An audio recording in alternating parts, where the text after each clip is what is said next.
All right, Shalom, Brother Brock coming to you with another video. Before I move forward, I want to give all praises, honor, and glory to the Heavenly Father and His only begotten Son, Yahweh, Bahashem, Yahweh Shai, Bahashem, Rakakwadash. Double honors to the apostles and elders of Great Millstone for teaching us the 100% truth according to the Bible and who rule well. And a double shalom to all the Akim out there pushing the truth and truth in sincerity, regardless of whom hear or forbears. All right, the title of this video is called "The Unfaithful Shall Die in Their Unfaithfulness." Okay, the unfaithful shall die in their unfaithfulness. All right. So without further ado, let's jump right into it. Okay, first precept I want to bring out is the book of Hebrews, chapter 4, verse 2. Okay, and it reads, "For unto us was the gospel preached." Okay, now gospel means good news.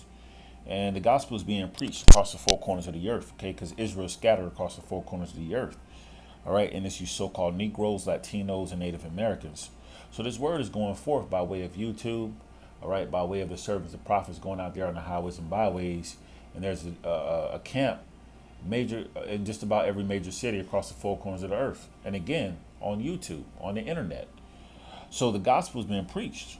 It says, as well as to them, but the word preached did not profit them. So this word did not profit 2/3 of you so-called Negroes, Latinos, and Native Americans who were Israelites, right? Scattered across the four corners of the earth.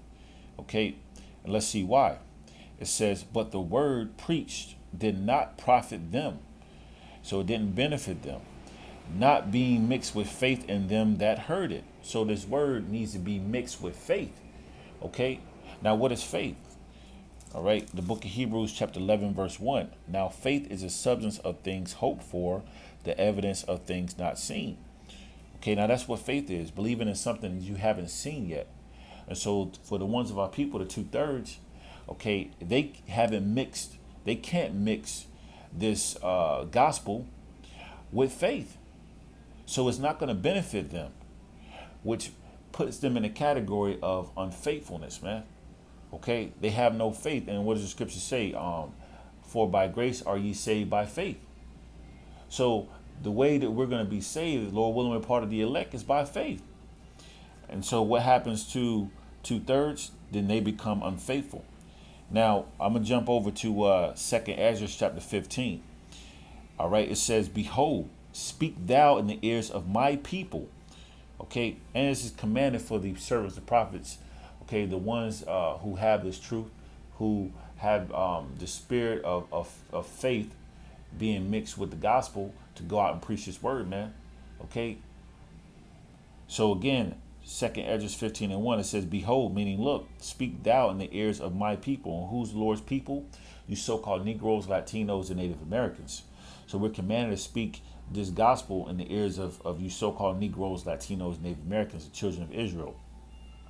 The words of prophecy, and prophecy means to tell you something before it comes to pass. Okay, and where is the prophecy found? In the Bible. All right, the King James 16:11 version, which includes the Apocrypha, which is part of the Bible. It says, which I will put in thy mouth, saith the Lord. See, this is the Lord's show. The Lord ordained his servants, the prophets. As the scriptures say, matter of fact, let me get it. I don't want to butcher it, all right, because it's in Jeremiah, the 1st chapter. Okay, let me see. See, this is all the Lord's doing, man. The Lord chose us. Okay, we didn't choose the Lord. You know, it's basically what I'm trying to say. Okay, but we're commanded to come out and preach this gospel, and when the Lord pours His Spirit on the servants and prophets to do so. All right, the book of Jeremiah, chapter 1, verse 5, it says, behold, I formed thee in the belly, I knew thee. And before thou camest forth out of the womb, I sanctified thee. See, the Lord already sanctified and marked those as holy to come out and preach this truth, man. Okay, to be servants to Him and be prophets to preach and spread forth the gospel. Okay, it says, and I ordained thee a prophet unto the nations. So the Lord already ordained His men to go out there and do His work, bid the elect to the marriage. So when you go back and you read 2nd Ezra, the 15th chapter, it says, which I will put in thy mouth, said the Lord. The Lord already ordained and poured His Spirit on the servants and prophets to do His will, man, to speak prophecies, okay, based on the power and spirit of Yahweh by Shem Yahushai. So verse 2, and cause them to be written in paper, for they are faithful and true. And that's why you have the Bible. Okay. Hey, look, the Lord poured a spirit upon his servants to write this word. Okay. And, and in a trance, more like in the spirit, to write this word and then cause it to be written in paper, man. Okay. Because it's of Yahweh by Shem Yahushai. And that's why you have the Bible, in which is faithful and true. Okay. All the prophecies, all of the things that have happened in the past, was already ordained. It's faithful and true. It's going to come forth. Okay, World War III is going to come forth as you see it being made manifest in the times that we're in. Famine, martial law, race riots, the hour of temptation, which is the mark of the beast being made mandatory.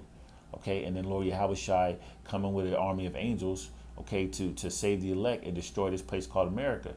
Okay, all these things are faithful and true as is being written in the paper in the Bible.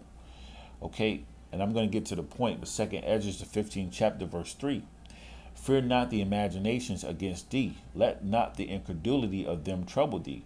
Yeah, the incredulity, the unbelievers. Okay, let not them trouble thee. We don't get we don't get stressed out. We don't get we don't catch nightmares, or we don't get, we don't lose sleep over the fact that our people don't believe in its truth. They don't have faith. Okay. It says that speak against thee. And these same people speak against us. They come up on the comment boards, make threats against the men of the Lord. They mock, okay, against the men of the Lord, do all types of name calling and things like that. But we don't give a shit about that, man. Okay. It says, verse 4, for all the unfaithful shall die in their unfaithfulness. All right. And that's 2/3 of you so-called Negroes, Latinos, Native Americans, in which this faith wasn't mixed with them that heard the gospel. Okay. So it's not going to profit our people. And then as a result, these same people are going to be put to death. All right. And look, these strange calamities are going to come upon 2/3 of our people who didn't want to hearken to this word, man, who didn't want to take heed and who don't have faith. So the Lord is going to put these people to death, and it's already ordained of those who the Lord is going to put to death, man. So the unfaithful shall die in their unfaithfulness, man. Hey, look, and that's not of our control. All right, I'm gonna read forward. Second Ezra, the 15th chapter, verse 5. It says, "Behold, saith the Lord, I will bring plagues upon the world." And these prophecies are faithful and true. Okay, so look. There are plagues is coming to the world. Let's see what these plagues are. It says the sword. All right. A sword is any killing instrument. What is the Lord's biggest whipping stick for you so-called Negroes, Latinos, Native Americans? Esau, the so-called white man, who was blessed with the sword. Okay. He's going to come with martial law. You got tanks and drones. Okay. You've got semi-automatic weapons. You've got grenades. You got all types of weapons that these devils got, man. Okay. So, hey, look, swords coming, man, and then not to fail to mention, race riot is coming, man. Okay, which you 2/3 who didn't want to be faithful and take heed to this word, you're gonna die by way of sword. Okay, famine. It says famine. Famine means the lack of, man. There's gonna be lack of bread and a thirst for water. Okay, where there's not gonna be any food to eat. Okay, it's gonna be very limited, man. In which the scriptures say, "My servants shall eat." All right? The same servants you were laughing and mocking and scoffing, they're gonna be laughing and mocking and scoffing at you. Lord willing, we're part of that fold. Okay, it says death, okay, and destruction. So death and destruction is coming forth to America, man, across certain parts of the four corners of the earth, man, but mainly here in America. Okay, and which the ones that are unfaithful, they're gonna die by way of those plagues, man, and the ones that make it through that, which ultimately will be destroyed by the laser beams being shot down from those chariots of Yahushai, who our people ignorantly call Jesus, and the angels. And then as a result, those ICBM missiles are going to lay this land desolate, man. Our people are going to learn a hard lesson, man, by eating the missile, man, ultimately. Okay, so I didn't want to make this a long video, but, ultimately I want to get the point across. Hey, look, that the unfaithful, Salakia, shall die in their unfaithfulness. And also, let me get one more precept. I'm gonna close on this too. Romans chapter 3 verse 3, it says, "For what if some did not believe? Shall their unbelief make the faith of the Most High without effect?" So you got majority of our people who don't believe, okay, who this gospel wasn't mixed with faith. Does that mean that it's going to alter the Lord's decisions on prophecies? Now remember, the Lord is not a man that he should lie, okay, and his word is not going to go out unto him void. So he's bound by his words. When he says that these things are going to come forth, these plagues that I mentioned, or that the scriptures mentioned in 2nd Ezra, the 15th chapter, is that going to alter that? No. Okay, it's not going to do. It's not going to alter or have the Lord change his mind when his word is already put out there, man. Okay, verse 4: "For the Most High forbid." That's right. "Yeah, let the Most High be true, but every man a liar. As it is written, thou mightest be justified in thy sayings, and mightest overcome when thou art judged."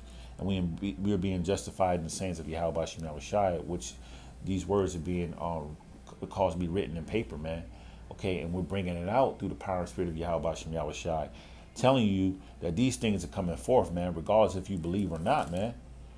So Acts chapter 28 verse 24 says, "And some believe the things which were spoken, and some believe not." Okay, and that's just how it's going to be, man. You're going to have some of our people that agree and who are going to take heed, which ultimately is the elect, and then you're going to have majority of our people who don't agree. And there's nothing new under the sun. It's always been that way in ancient times and in the times we're in now. All right, but ultimately the unfaithful will die in their unfaithfulness. Point blank simple. So with that being said, before I close out, I want to give all praises, honor, and glory to the Heavenly Father and His only begotten Son, Yahweh, Bahashem, Yahweh Shai, Bahashem, Rakakwadash. Double honors to the apostles and elders of Great Millstone for teaching us the 100% truth according to the Bible, and who rule well. And a double shalom to all the Akim out there pushing the truth and sincerity, regardless of whom here or forbears. Shalom.